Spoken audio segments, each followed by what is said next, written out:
Shalom jemaat Tuhan, sungguh kasih Tuhan sangat luar biasa dalam kehidupan kita sekalian.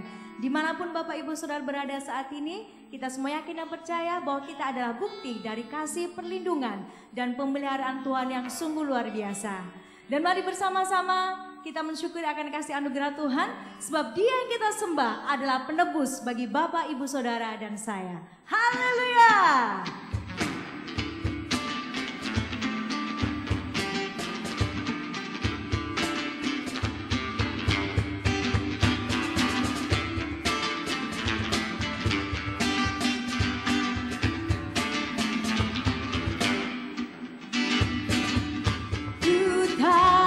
Penolongku, jalannya hapus dosaku, ku yakin,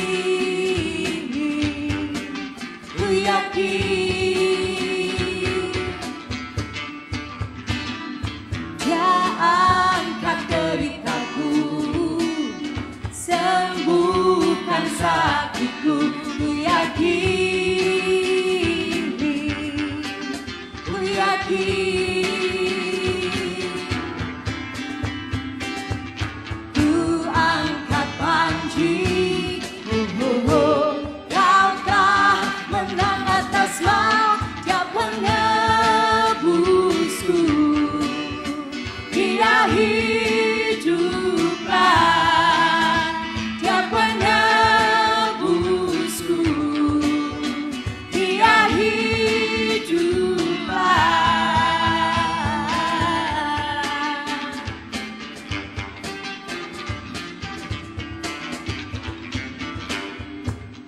Katakan, ku tahu Dia penolongku, jalannya hapus dosaku, ku yakin,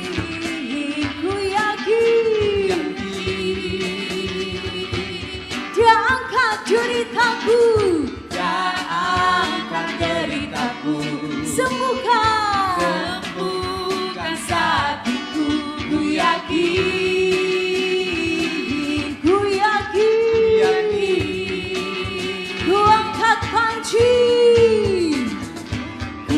angkat panci, Kau telah menang atas maut, Dia penebusku, Dia hiduplah, Dia penebusku, Dia hiduplah,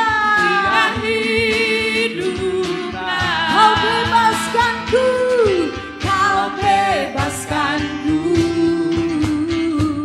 ku kan bangkit, ku kan menari menyambut kerajaan-Mu datang.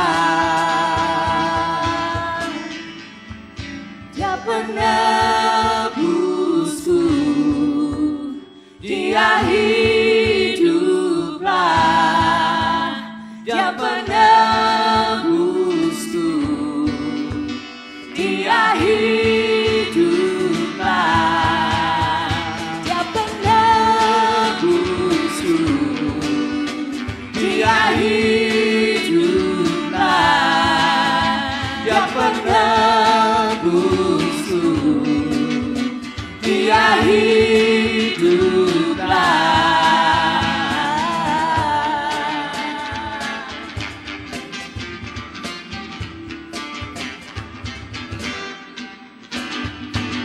Mari bersama-sama berikan tepuk tangan yang terbaik bagi Allah kita.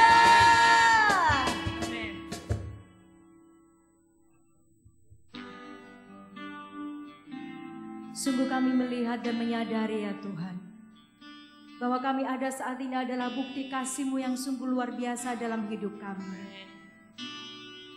Engkau rela menderita menggantikan kami ya Tuhan.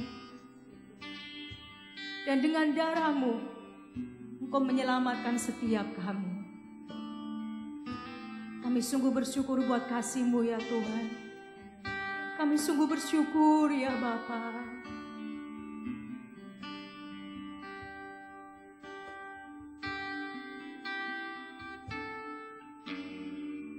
Telah kulihat bukti kasih-Mu menderita gantikanku. Dengan darah-Mu Kau selamatkanku, kini ku hidup menyenangkan-Mu. Telah ku lihat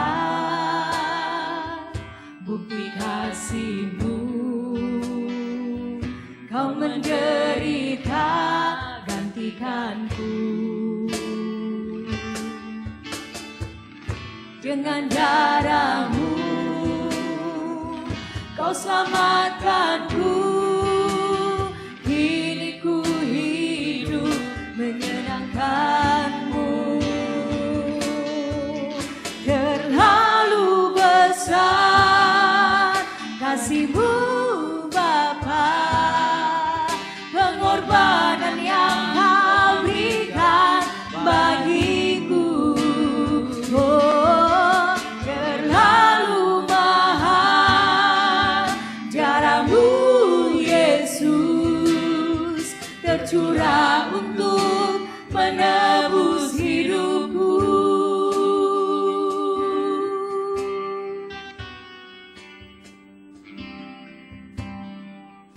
Telah ku lihat bukti kasih-Mu,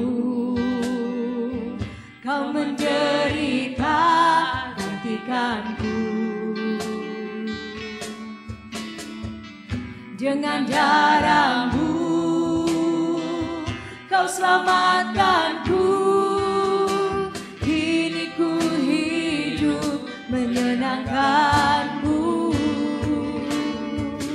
Terlalu besar kasih-Mu Bapa, pengorbanan yang Kau berikan bagiku.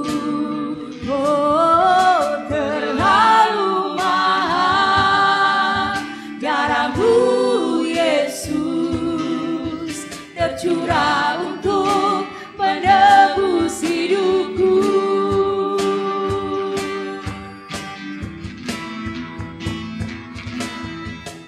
Terlalu besar kasih-Mu Bapa, pengorbanan yang Kau berikan bagiku.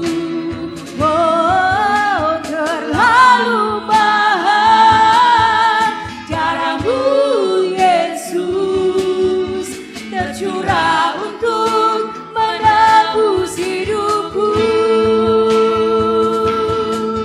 Tercurah untuk menebus hidupku. Tercurah untuk menebus hidupku.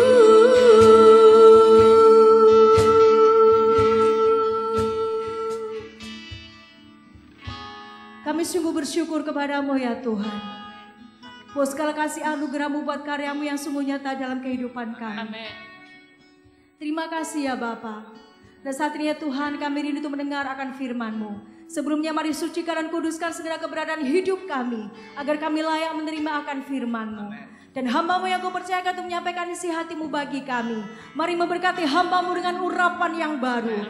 Nyatakanlah apa menjadi isi hati dan kehendak Tuhan lewat hamba-Mu saat ini. Dan segala rancangan kuasa kegelapan dalam bentuk apapun, lewat apapun, dan dari manapun datangnya, yang coba-coba mengganggu pemberitaan firman Tuhan saat ini, sesuai dengan hak otoritas iman yang Kau berikan kepada kami.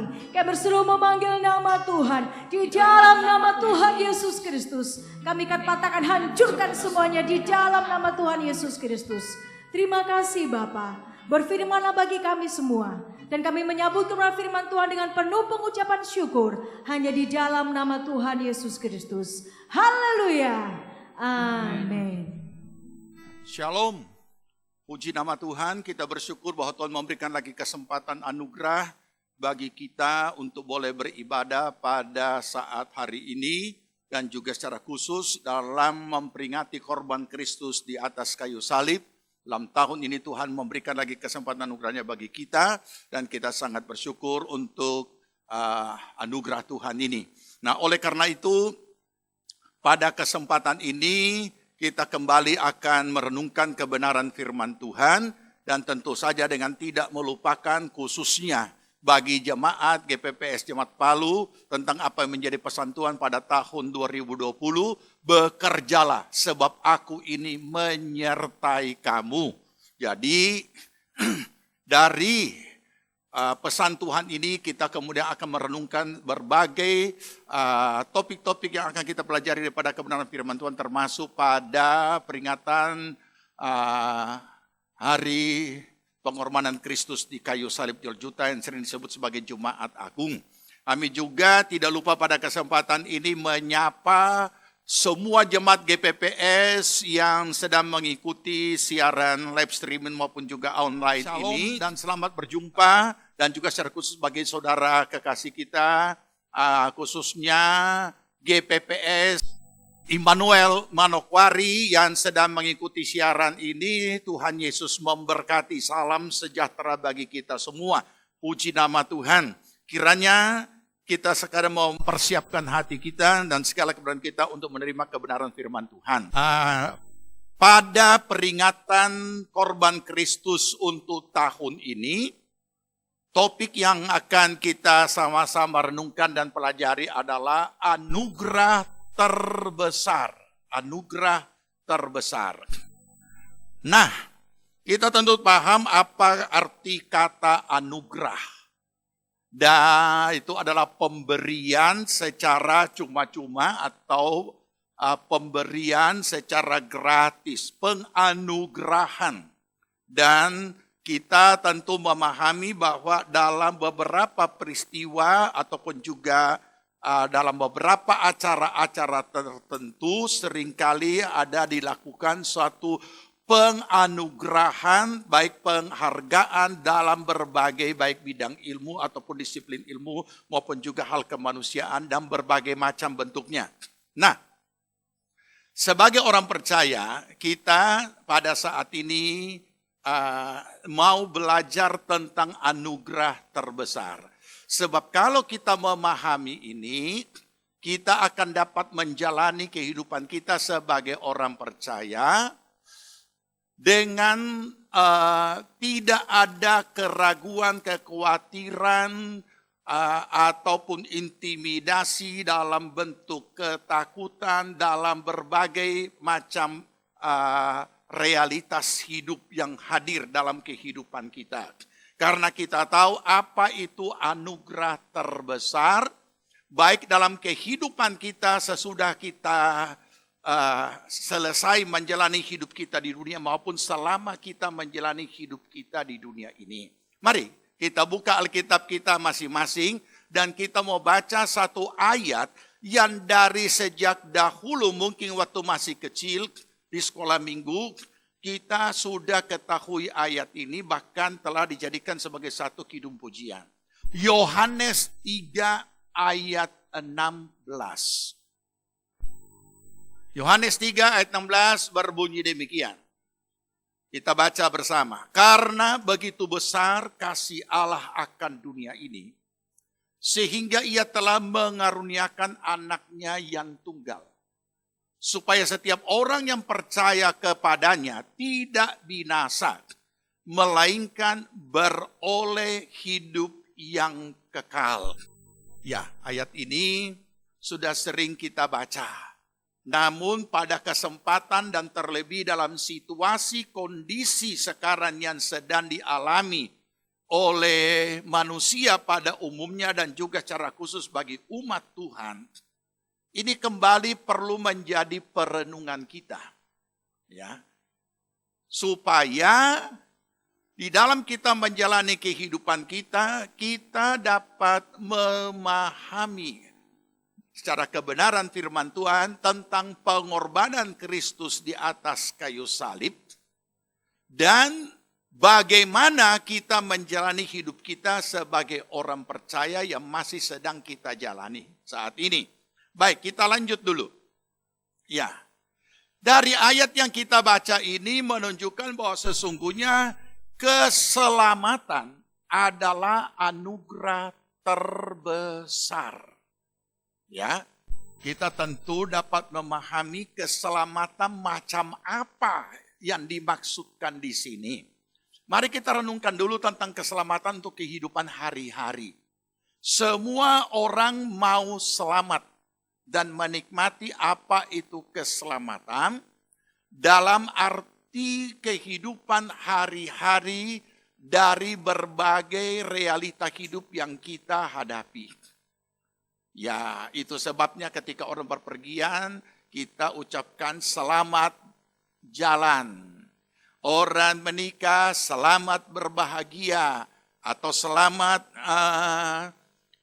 menempuh hidup baru. Orang berulang tahun, kita sebutkan lagi selamat ulang tahun. Kita tambahkan lagi dengan kalimat semoga umur panjang dan lain sebagainya.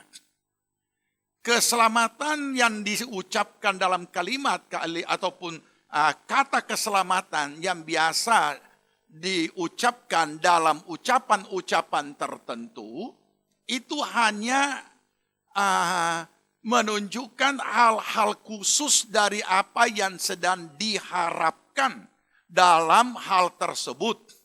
Namun bukan itu saja yang akan kita renungkan dan kita perlu pahami bahwa sebagai orang percaya, sesungguhnya anugerah terbesar yang Allah berikan adalah keselamatan. Bukan hanya dalam bentuk ucapan selamat ulang tahun, selamat berbahagia, selamat umur panjang, dan lain sebagainya. Akan tetapi keselamatan yang hakiki.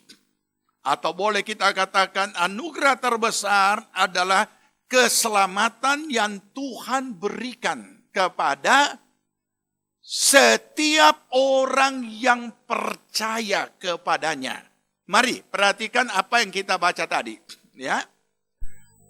Supaya setiap orang yang percaya kepadanya, yaitu kepada Yesus, tidak binasa, melainkan beroleh hidup yang kekal.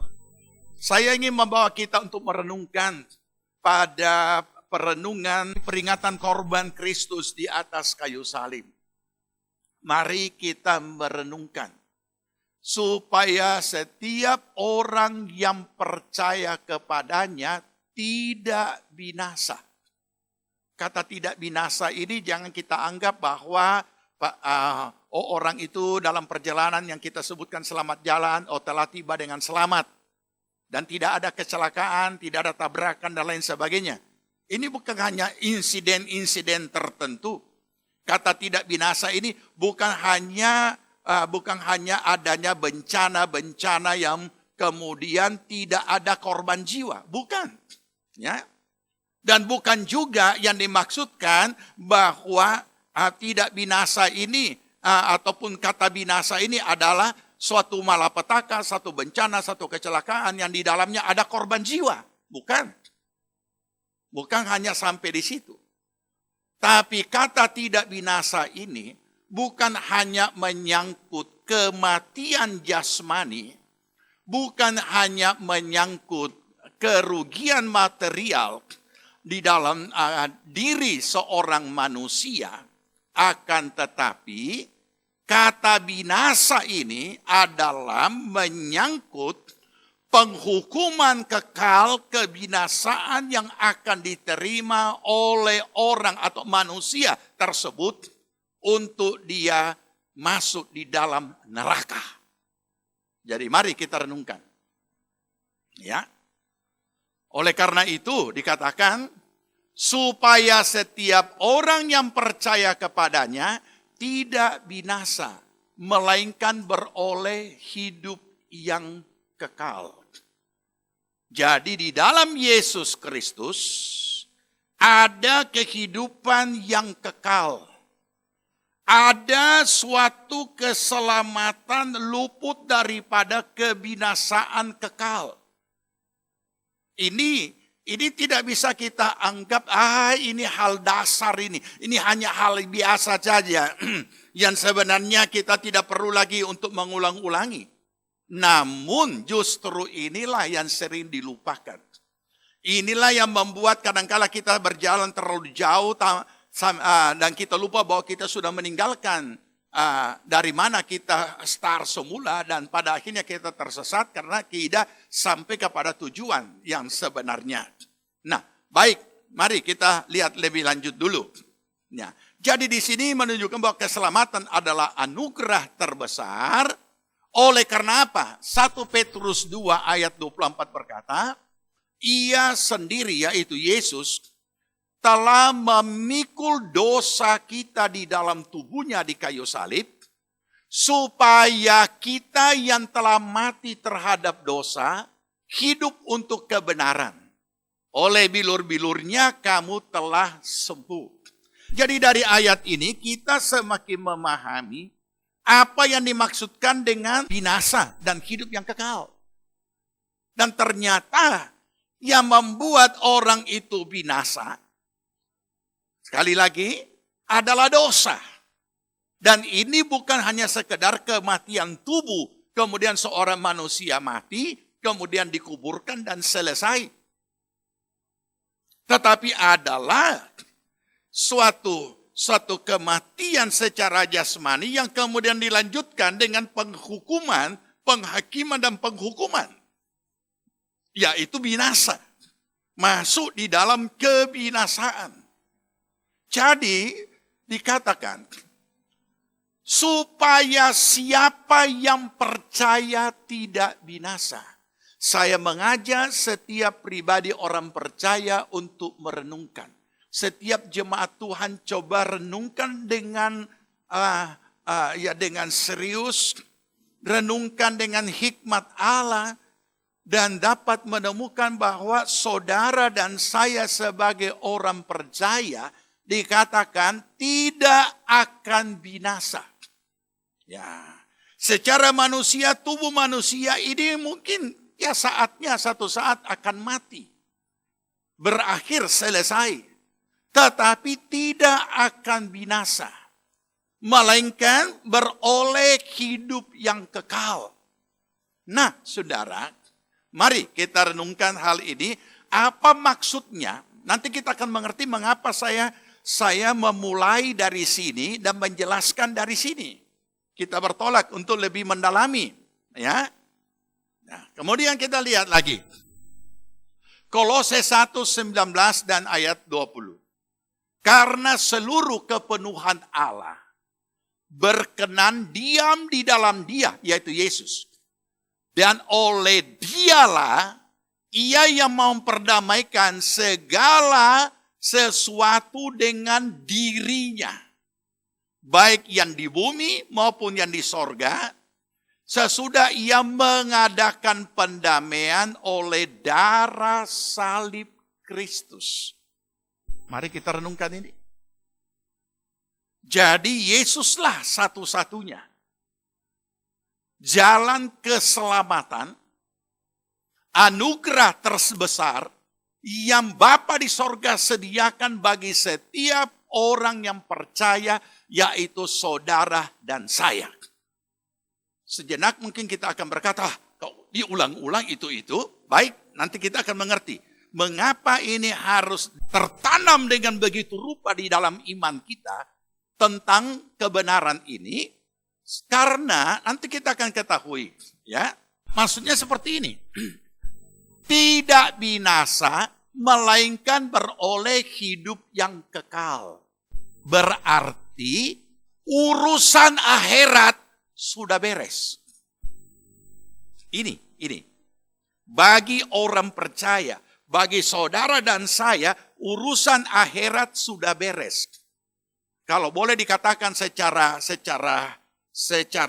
kalimat sederhana, urusan kematian atau urusan sesudah kematian sudah beres karena ada kehidupan yang kekal di dalam kerajaan surga. Artinya, orang percaya kepada Kristus, yaitu saudara dan saya, tidak lagi mengalami kebinasaan, melainkan telah tersedia tempat yang Tuhan sudah sediakan. Nah, kita renungkan. Secara manusia, setiap orang pasti punya ada rasa takut. Dan rasa takut yang paling mengerikan adalah maut. Saya ingat saat tahun 1970 saya pelayanan di Papua. Dan pernah ke Merauke. Tidak ada yang saya kenal. Sampai kemudian ada orang yang kami belajar kenal.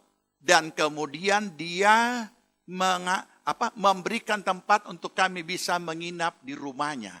Ini tahun 1970 yang lampau. Kemudian dia berkisah. Orang ini tidak salah dia orang dari Surabaya, tapi saya tidak tahu kenapa bisa ada di Merauke pada saat itu. Dia mulai bersaksi bagaimana pengalaman hidupnya waktu masih muda di zaman Jepang pada saat itu. Dan bagaimana ia ditangkap oleh Jepang bersama dengan sekian banyaknya anak-anak muda laki-laki. Dan kemudian tiap hari orang di dalam tahanan itu semakin berkurang karena sudah dibantai. Dan dia mulai mengisahkan bagaimana rasa takutnya secara manusia untuk menghadapi kematian yang ada di depan, menghadapi maut yang ada di depan, yang dia tidak tahu kapan terjadi, tapi sewaktu-waktu bisa terjadi ketika namanya dipanggil. Tetapi disitulah titik baliknya ia boleh mengalami pertolongan Tuhan. Pada saat ia berdoa dan mohon kemurahan belas kasihan Tuhan, agar supaya dia bisa luput daripada celaka ini. Saya tidak tahu keluarga yang saya ketemu tahun 70 ini ada di mana, karena saya tinggalkan Merauke pada tahun 1970, hanya beberapa waktu di sana. Kami tidak pernah berhubungan secara tidak pernah lagi berkomunikasi, sehingga sampai saat ini pun saya tidak tahu. Tetapi yang jelas pada waktu itu dia sudah juga kami panggil Om, berarti sudah lebih. Karena pada saat saya ke tahun 70 itu ke Merauke masih remaja. Nah, jadi beberapa orang yang juga pernah saya dengarkan kesaksian-kesaksian bagaimana ketakutan, kegelisahan, intimidasi secara kejiwaan ketika seseorang itu sedang menanti maut yang tidak tahu kapan,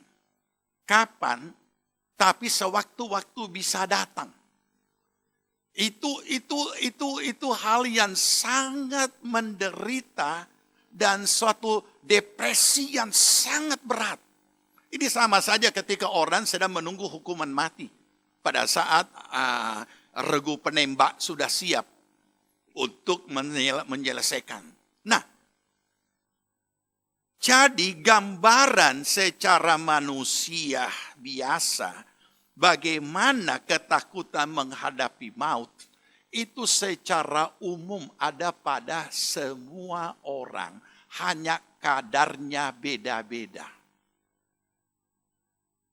Ada yang tertekan begitu rupa, tetapi ada juga yang bisa menghadapinya dengan tegar. Nah, tetapi yang sederhana kita bisa pahami. Kalau kita mengerti dan memahami apa yang menjadi kebenaran firman Tuhan, bahwa urusan akhirat sudah beres, sudah dibereskan oleh Yesus Kristus di atas kayu salib dengan darahnya yang tercurah di atas kayu salib. Dan keselamatan itu dianugerahkan kepada kita.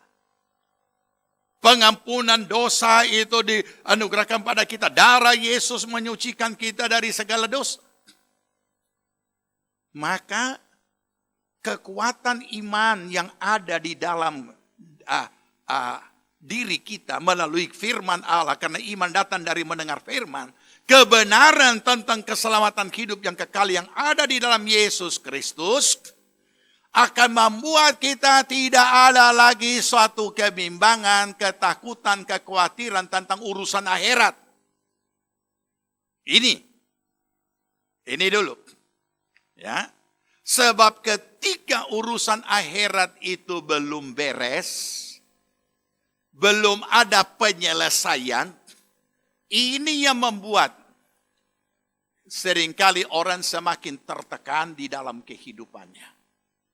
Berapa banyak yang pernah kita ketahui perbedaan orang-orang yang akan meninggal dunia.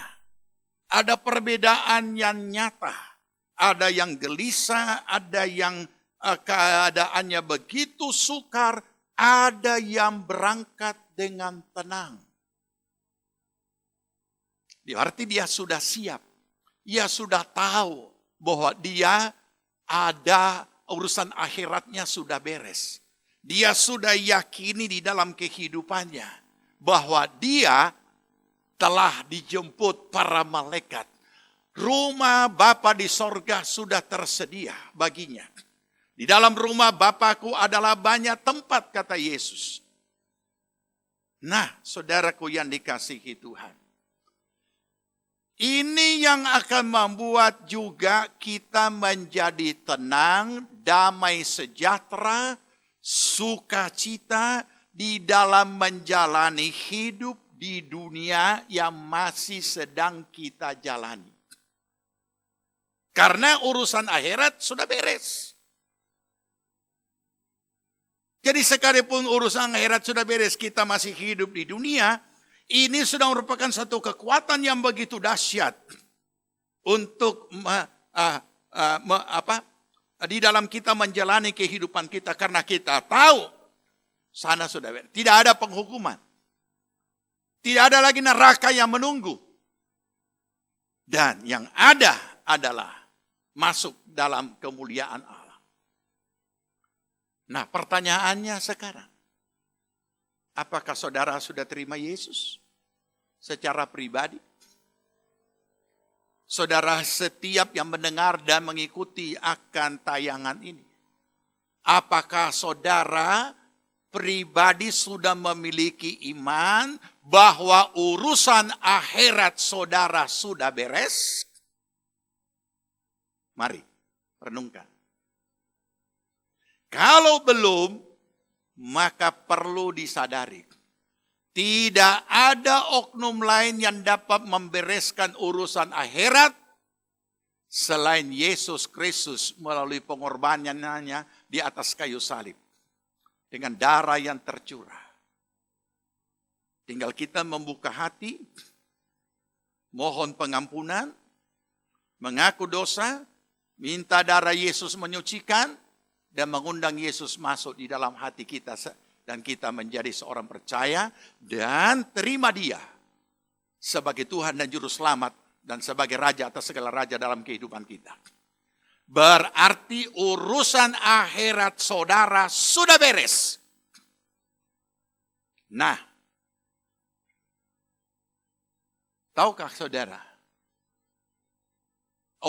Pribadi-pribadi setiap orang yang urusan akhiratnya sudah beres, beda sikap hidupnya di dunia ini yang dia jalani.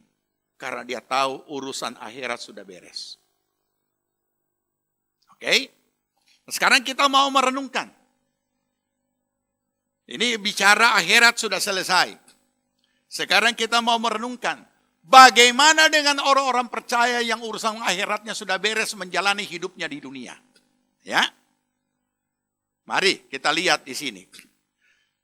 Itu sebentar kita akan masuk di situ, tapi perlu kita ketahui dulu bahwa ketika saudara dan saya atau ketika seseorang menerima Yesus, apa yang Alkitab katakan? Yohanes 1 ayat 12 berkata, tetapi semua orang yang menerimanya diberinya kuasa supaya menjadi anak-anak Allah. Yaitu mereka yang percaya dalam namanya. Nah, makanya tadi saya sudah katakan, buka hati, mohon pengampunan, minta darah Yesus menyucikan, buka hati, mengundang Yesus masuk, berarti menerima dia sebagai Tuhan dan Juru Selamatnya. Status dirinya berubah. Kalau tadinya dia adalah seorang berdosa, sekarang statusnya berubah menjadi anak-anak Allah. Saudara renungkan? Jadi orang percaya yang sudah terima Yesus, saudara dan saya yang sudah terima Yesus ini, masih hidup di dunia, tapi sudah beres urusan akhirat, tinggal tunggu kapan Tuhan panggil.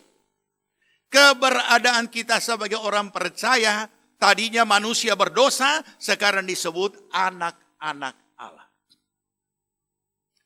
Luar biasa.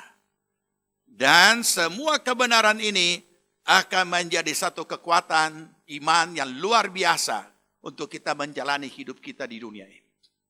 Nah, olehnya, mari. Apa yang kita peroleh setelah di dunia ini, kalau di sana kita sudah peroleh hidup yang kekal nanti, nah di dunia ini setelah status kita dari orang berdosa berubah menjadi anak Allah, apa yang akan kita peroleh? Ini yang kita akan peroleh. Yaitu Roma 8, 16, 17 berkata demikian. Roh itu bersaksi bersama-sama dengan roh kita bahwa kita adalah anak-anak Allah. Dan jika kita adalah anak, maka kita juga adalah ahli waris. Maksudnya orang-orang yang punya hak menerima janji-janji Allah. Mari renungkan, luar biasa.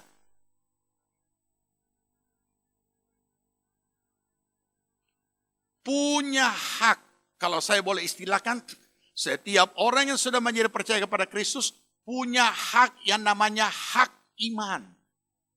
Hak iman ini yang di dalamnya berisi punya hak menerima janji-janji Allah. Janji Allah di akhirat sudah beres. Sekarang janji-janji Allah untuk kita boleh miliki dalam menjalani kehidupan kita di dunia ini. Janji-janji Allah yang tercatat di dalam firman-Nya. Saudara punya hak sebagai ahli waris untuk menerima janji ini. Nah, baik, kita lihat. Ya. Mari kita kembali merenungkan bahwa kehidupan setiap pribadi sering dikatakan kita mengarungi samudra raya kehidupan. Makanya ada kalanya di dalam sambutan-sambutan pernikahan dikatakan kedua mempelai sedang mengarungi samudra kehidupan dalam bahtera rumah. Aduh, terlalu indah itu kata-kata disusun-susun, disambun-sambun supaya jadi gagah. Tetapi ketika kita kembalikan kepada diri kita, mari kita renungkan. Dari sejak kita lahir sampai hari ini. Dalam batas-batas tertentu ada perjalanan hidup kita yang mungkin cuma orang tua kita yang tahu. Karena kita masih bayi. Tetapi dalam perjalanan kita, hidup kita sampai saat ini tidak beda dengan mengarungi samudra kehidupan. Ada badai, ada ombak, gelombang, dan lain sebagainya.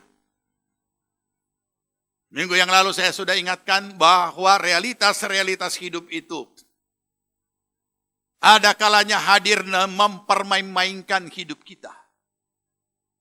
Tapi Tuhan tidak menginginkan orang percaya dipermain-mainkan dengan realitas-realitas hidup apapun bentuknya. Olehnya sekalipun mengarungi samudera ombak gelombang yang ganas dan topan badai yang datang. Tetapi di situ ada janji Tuhan. Di situ ada firman Allah dalam situasi apapun. Matius 28 berkata ayat 20.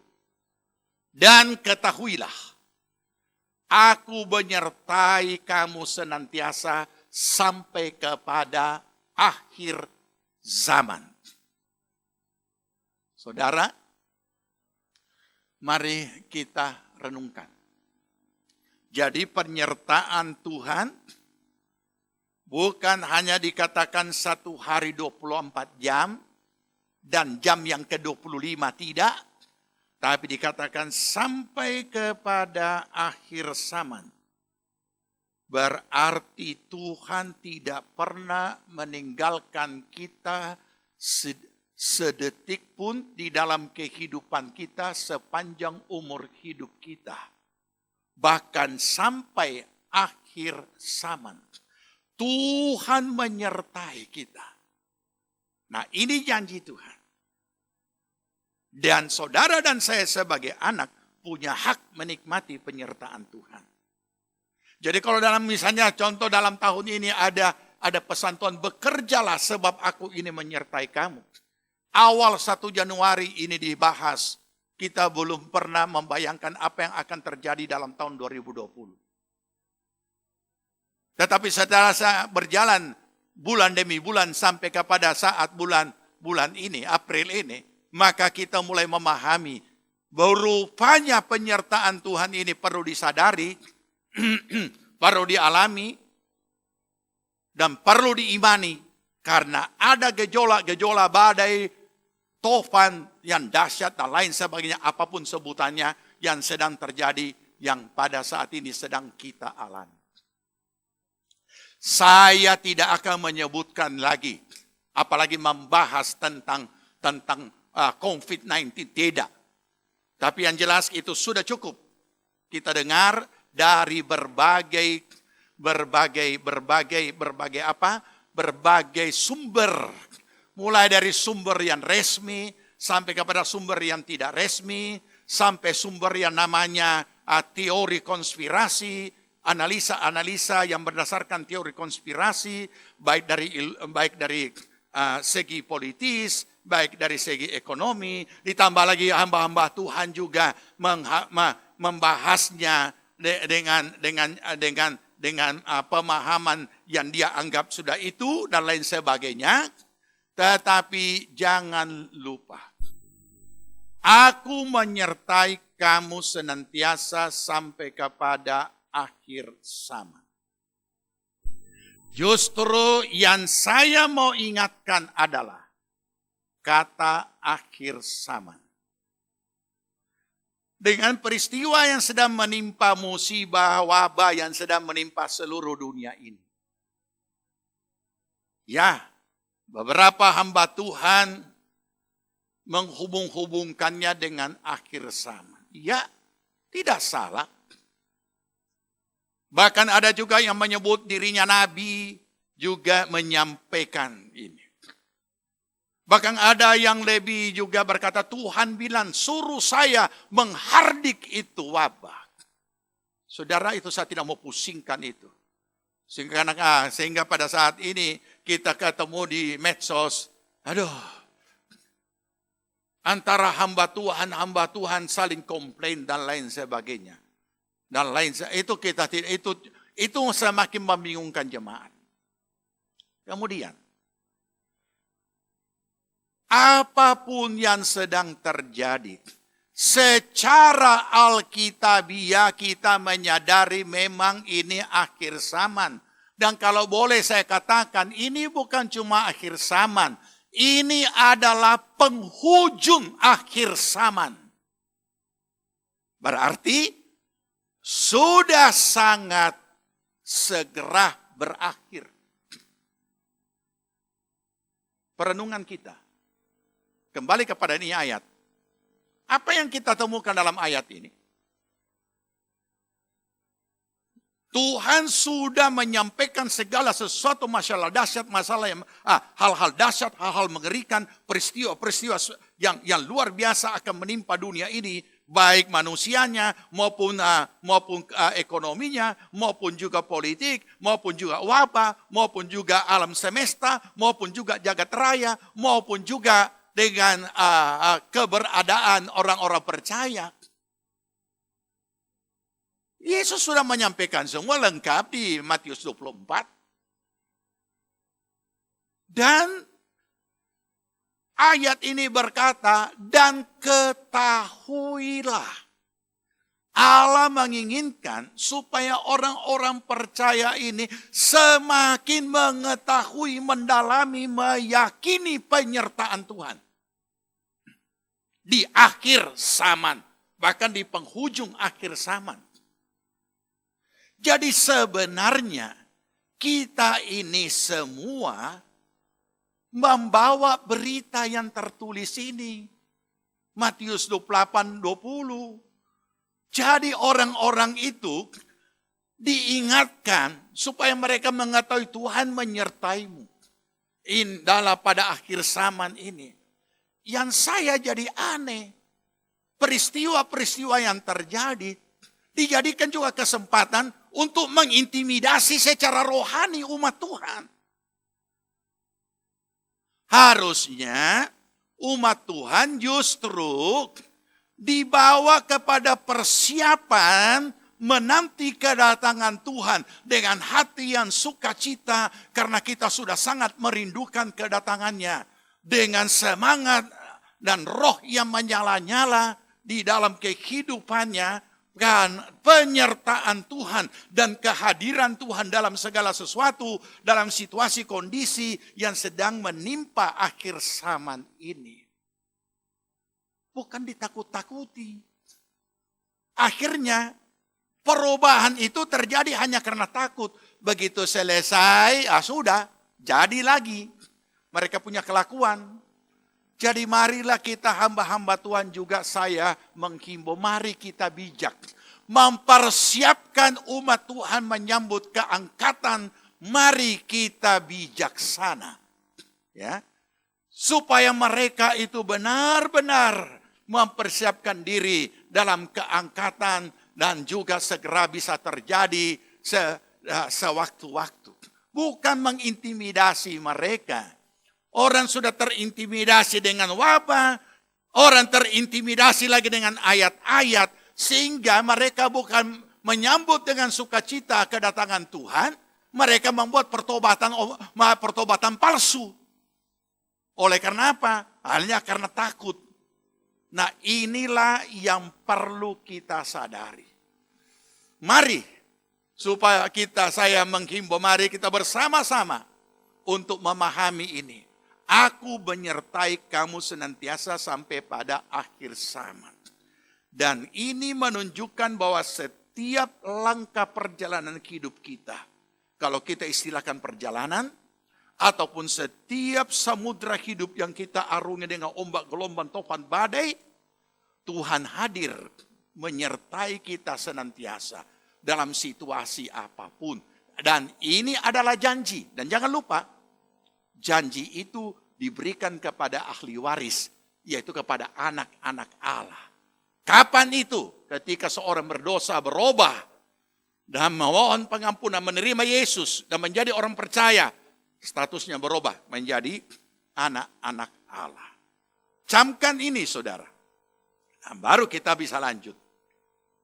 Nah,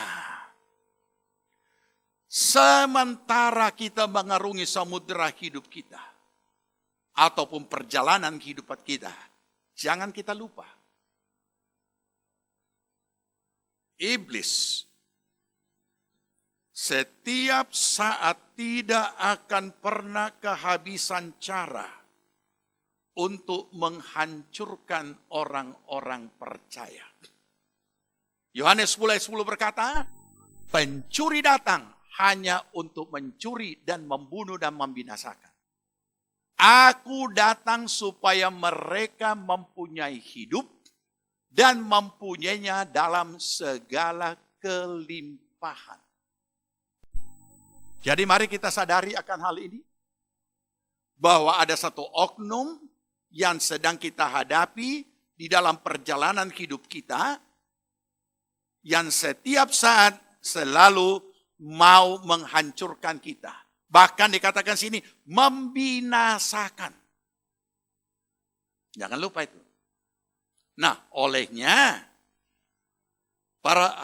bahagian daripada janji Tuhan ada juga di dalam ayat ini. Aku datang supaya mereka mempunyai hidup. Dan mempunyainya dalam segala kelimpahan. Mari kita renungkan. Supaya kita bisa waspada. Dan siap berjaga-jaga. Saya sudah katakan tadi berdoa, berjaga, dan berkarya. Oke. Nah, olehnya kita perlu memahami apa janji Tuhan di dalam kehidupan saya di dunia ini. Yeremia 29 ayat 11 kita baca. Sebab aku ini mengetahui rancangan-rancangan apa yang ada padaku mengenai kamu. Demikianlah firman Tuhan. Yaitu rancangan damai sejahtera dan bukan rancangan kecelakaan. Untuk memberikan kepadamu hari depan yang penuh harapan. Ayat ini sepertinya sudah mulai tidak dikumandangkan. Oleh karena situasi kondisi yang ada, yang kemudian dikait-kaitkan dengan akhir zaman, yang walaupun sesungguhnya akhir zaman kita tidak menyangkal kalau ini sekarang akhir zaman, bahkan saya mengatakan ini malah penghujung akhir zaman. Tapi kita perlu memahami bahwa kalau urusan akhirat sudah beres, perjalanan hidup kita di dunia ini sampai pada akhirnya, bahkan sampai pada keangkatan, bahkan sampai kepada kedatangan Tuhan, ada penyertaan Tuhan. Ada di dalam rancangan damai sejahtera. Semua ada di dalam rancangan Allah. Dan ini selalu harus menjadi kekuatan di dalam iman kita. Karena iman datang dari mendengar firman. Kenapa harus seperti itu? Sebab kalau kita tidak tetap berpegang kepada rancangan Allah. Ada di dalam rancangan Allah. Berjalan di dalam rancangan Allah, maka kita akan tersesat dan keluar dari rancangan Allah. Kita akan hidup menurut kehendak maunya kita sendiri. Nah, baik, sekarang kita lihat. Berarti, kalau kita lihat seperti ini, ya, kita lihat seperti ini, maka berarti, ya kalau kita renungkan sampai di sini, berarti di dalam Yesus urusan akhirat sudah beres, urusan di dunia juga sudah beres. Kita hadapi hidup kita, tidak ada alasan secara iman, walaupun secara manusia biasa kita mungkin khawatir, ragu, bimbang, takut, dan lain sebagainya. Tapi secara iman melalui kebenaran firman Tuhan, tidak ada argumen yang dapat kita sampaikan kepada Tuhan untuk tidak yakin atas apa yang menjadi perjanjiannya. Baik, mari saudara. Kita masih menjalani hidup kita.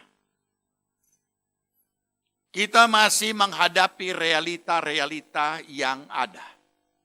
Kita masih menghadapi suatu wabah yang masih sedang melanda dunia ini. Bahkan di tempat masing-masing. Ketahuilah, urusan akhirat sudah beres. Urusan di dunia kita jalani, minggu lalu dikatakan, dengan cara hidup bijaksana. Artinya,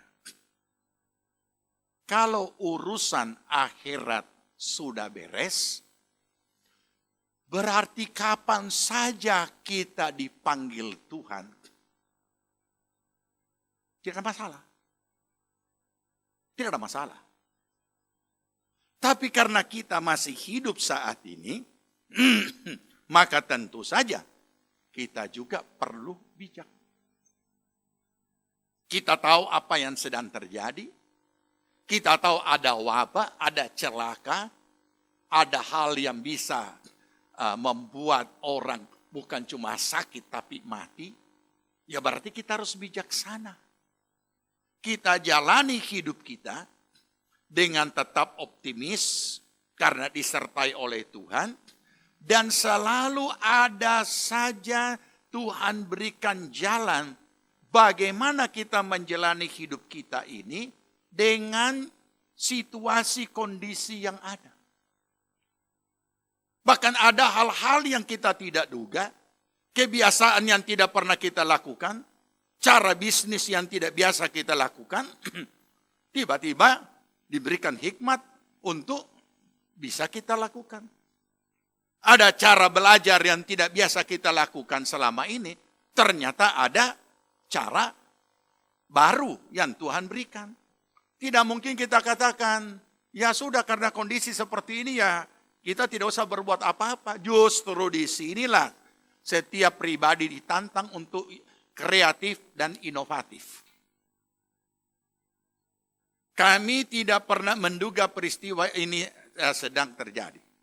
Tetapi khususnya bagi sinode GPPS khususnya pada periode ini kami mencanangkan manajemen digital.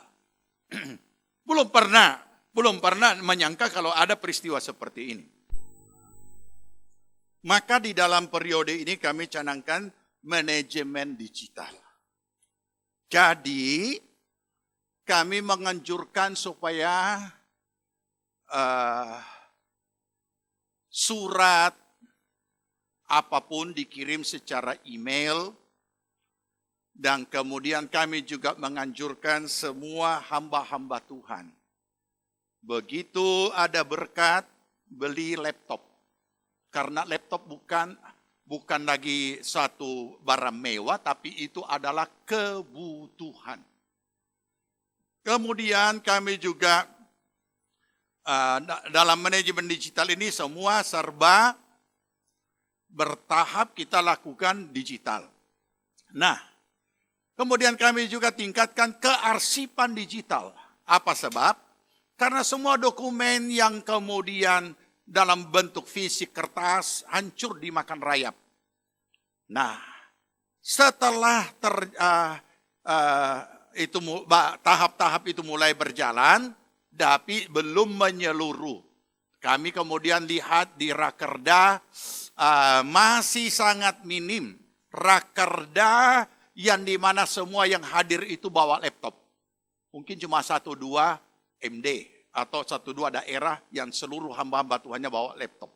Nah, ternyata dengan adanya wabah ini, maka kami di Majelis Pusat di Sinode kemudian mengalami suatu tantangan. Bagaimana kita ini bersidang? Sedangkan ada himbauan untuk tinggal di rumah dan tidak boleh kumpul-kumpul. Maka itu sebabnya dengan kondisi yang seperti ini, maka persidangan Majelis Pusat harian untuk bulan April ini kami adakan secara online. Karena hanya itu yang bisa dilakukan. Maka kami pun teringat ternyata ini juga merupakan bagian daripada apa yang namanya digital. Nah, saudara, jadi dalam situasi kondisi yang sedang kita hadapi sekarang, dalam masih menjalani hidup, kita tidak bisa hanya menyerah apa adanya dengan situasi kondisi yang ada. Olehnya saya menyampaikan pada minggu yang lalu, berdoa, berjaga, dan berkreasi. Menjadi orang-orang yang produktif, yang menghasilkan bagi kemuliaan Tuhan. Jadi dalam kondisi ini kita semua tertantang untuk itu. Untuk dapat menghadapi segala sesuatu dan menjalaninya. Nah, oleh karena itu, berarti kita diperhadapkan dalam suatu pernyataan iman yang harus kita miliki seperti yang dikatakan di dalam Roma 14 ayat 8. Urusan akhirat sudah beres. Urusan di dunia yang masih kita gumuli, ada jaminan penyertaan Tuhan dan janji-janjinya yang digenapi. Nah, kita hadapi, kita jalani, kita ikuti. Sehingga Roma 14 ayat 8 berkata, sebab jika kita hidup untuk Tuhan. Dan jika kita mati untuk Tuhan. Jadi baik hidup atau mati, kita adalah milik Tuhan. Jadi saudara, memang kita tidak bisa gegabah. Ada yang gegabah berkata, wabah tinggal wabah, kalau belum saatnya mau mati belum juga. Sebab kematian itu di tangan Tuhan. Memang benar. Tapi kalau kita sudah tahu wabah, kita tidak melakukan petunjuk-petunjuk hukum-hukum Allah untuk alam semesta dan hukum-hukum Allah di dalam kesehatan tubuh, itu sama dengan kita mencobai Tuhan. Kalau kita sudah berdoa, sudah berjaga, mengikuti semua prosedur ataupun juga ketentuan-ketentuan yang sudah ditetapkan, tapi toh pada akhirnya kita harus pulang ke rumah Bapa, ya tidak masalah. Kita pulang tanpa pelanggaran. Tapi kalau kita ceroboh, kita takabur, kita menantang dan mencobai Tuhan, tidak berjaga, itu namanya mati konyol. Nah, sekarang kita masih hidup. Kita mari hidup untuk Tuhan. Kalau kita hidup untuk Tuhan, kita tahu bahwa segala apa yang kita perbuat adalah untuk kemuliaan nama Tuhan. Supaya pada saat tiba saatnya Tuhan panggil kita, kita tetap adalah milik Tuhan. Jadi mari kita pahami ini dan kita bersyukur bahwa Kristus yang sudah tersalib di atas kayu salib Golgota, yang sudah menyerahkan akan dirinya menjadi korban dengan darah yang tercurah di atas kayu salib, telah menebus saudara dan saya untuk dapat mengalami keselamatan hidup yang kekal. Tidak binasa, melainkan beroleh hidup yang kekal. Kita berdoa dan mempersiapkan diri kita masuk dalam perjamuan yang kudus yang Tuhan sudah sediakan bagi kita.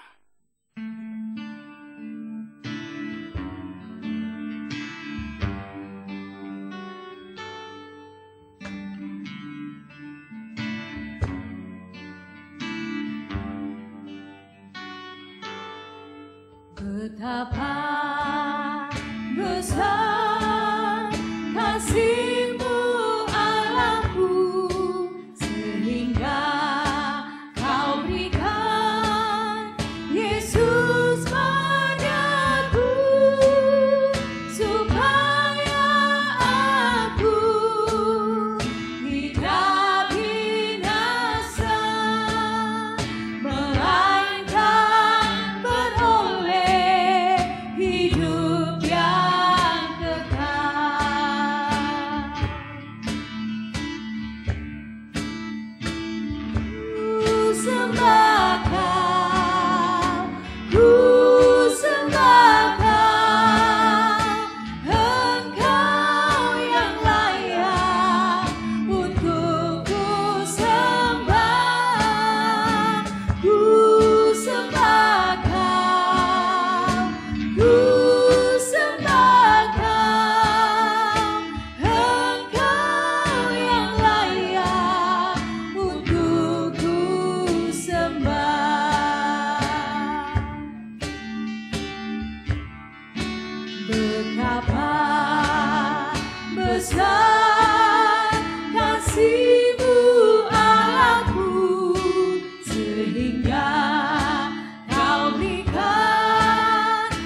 Yesus padaku, supaya aku tidak binasa, melainkan beroleh hidup yang kekal.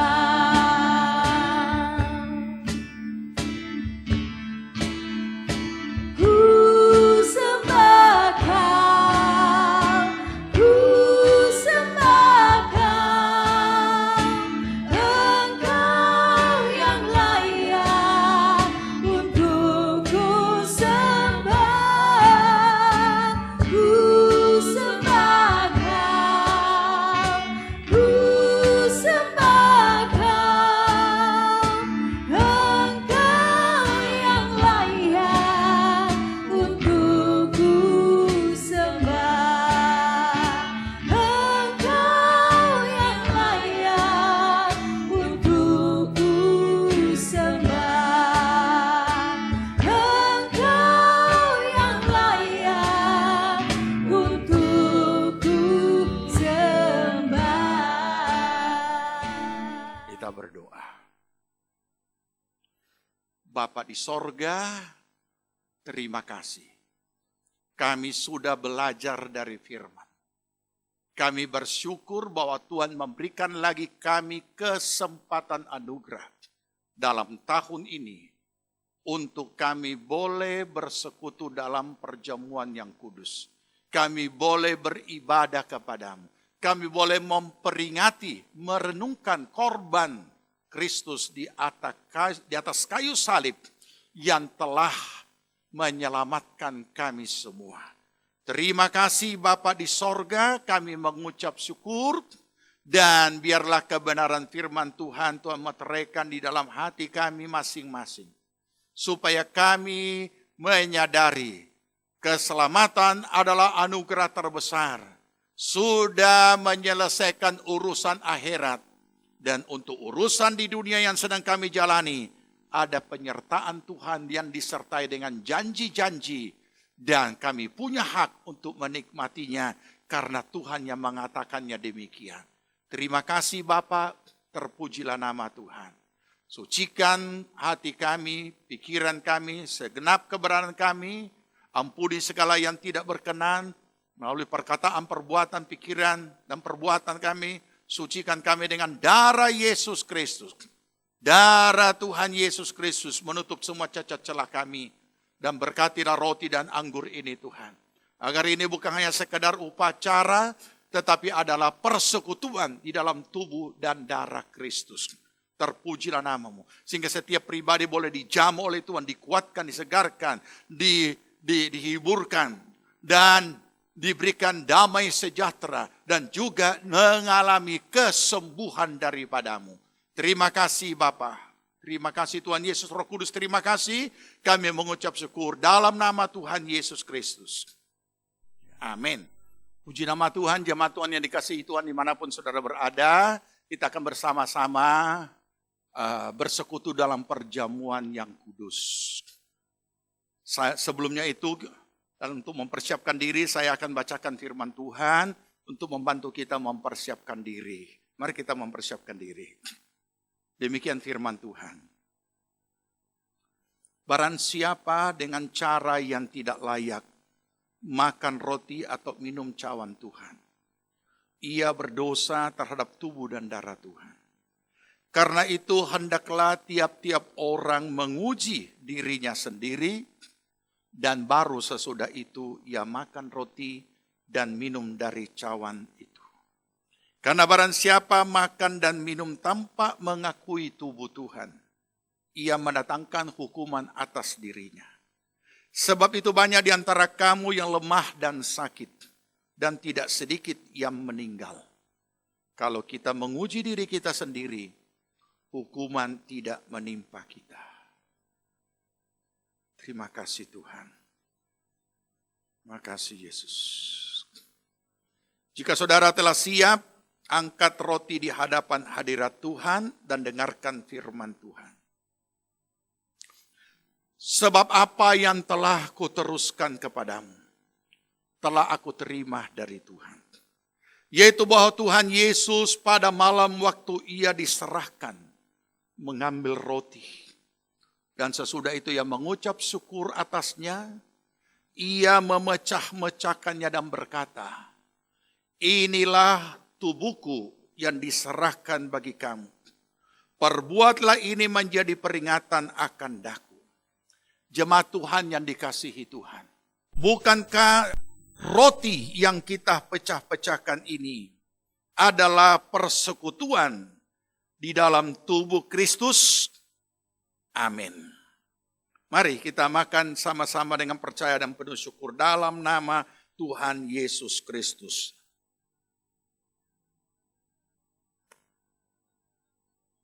Angkat cawan di hadapan hadiratnya dan dengarkan firman Tuhan.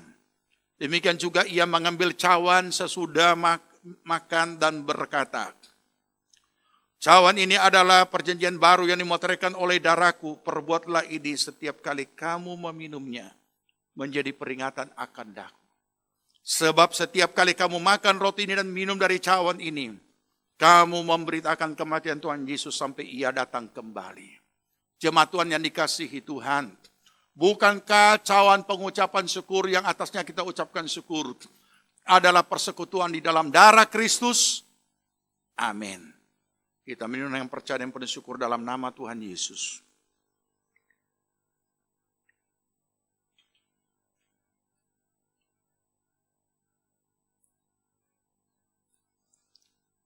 Berikanlah kemuliaan, penghormatan, pengagungan, ucapan syukur kehadirat Tuhan. Sampaikan syukur kita ke hadapan hadiratnya.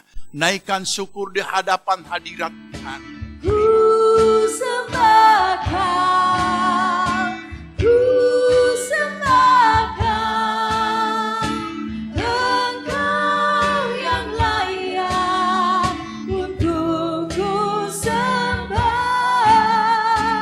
Ku sembah Kau, ku sembah Kau, Engkau yang layak untuk ku sembah.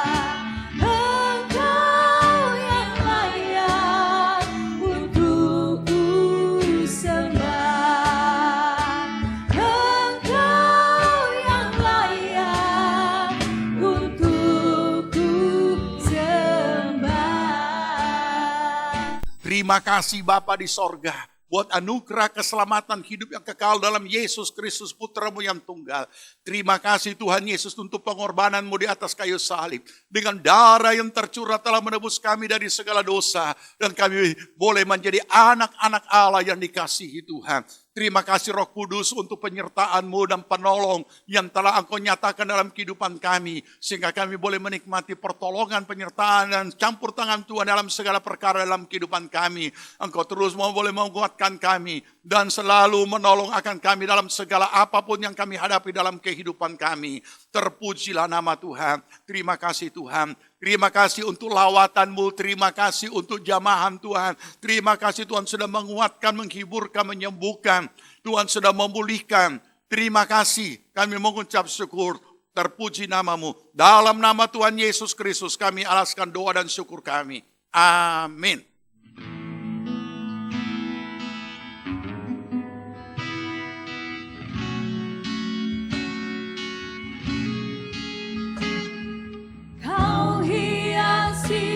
Kehidupanku dengan kemurahan-Mu.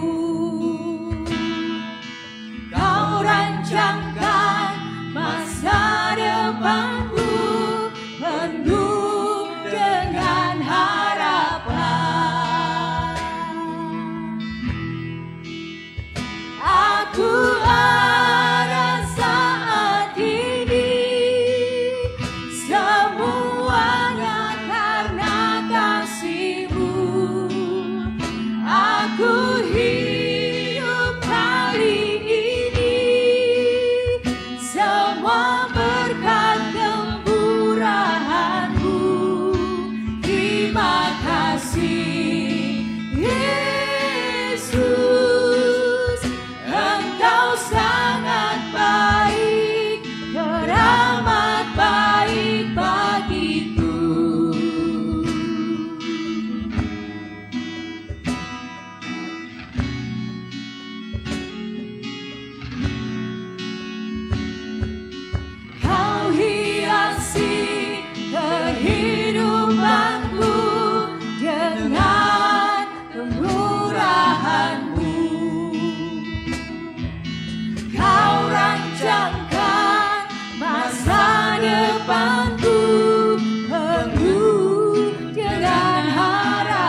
Bapa di sorga atas segala kemurahan pengasihan-Mu menyertai kami dalam ibadah peringatan korban Kristus di atas kayu salib. Terima kasih untuk persekutuan dalam perjamuan yang kudus. Dan saat ini Tuhan memberkati seluruh jemaat-Mu dan memberkati bangsa negara kami, pemerintah kami, presiden dan wakil para menteri dan semua jajarannya. Tuhan, Engkau memberkati baik pemerintahan pusat, provinsi, kabupaten, kecamatan, kelurahan, dan desa dan dusun-dusun seluruh negeri ini. Tuhan, Engkau memberkati. Memberkati Tuhan seluruh aparat, baik aparat militer maupun juga para medis yang sedang melayani orang-orang yang mengalami wabah. Tuhan berikan kekuatan, Tuhan berikan penghiburan, Tuhan memberikan senantiasa kesehatan daripadamu. Terima kasih Bapa di sorga, kami mengucap syukur, mohon pembelaan perlindungan-Mu atas negeri kami, kirimkan pasukan malaikat-Mu berlapis-lapis keliling wilayah negeri Indonesia ini, malaikat-Mu berlapis-lapis di atas wilayah negeri kami. Tuhan, menghalaukan segala pekerjaan si jahat iblis apapun bentuknya dan semua wabah apapun di dalam nama Tuhan Yesus disingkirkan dan dihalaukan dari negeri ini. Turunlah kiranya kemuliaan Tuhan atas negeri ini dan diberkatilah semua umat-Mu dan setiap masyarakat yang ada dalam negeri ini. Tuhan memberkati. Terima kasih Bapa. Mari jemaat Tuhan kita menerima berkat Tuhan. Bapa di sorga, kiranya berkat damai sejahtera dari Tuhan Yesus Kristus menjadi bahagian daripada seluruh jemaat Tuhan dimanapun mereka berada saat ini.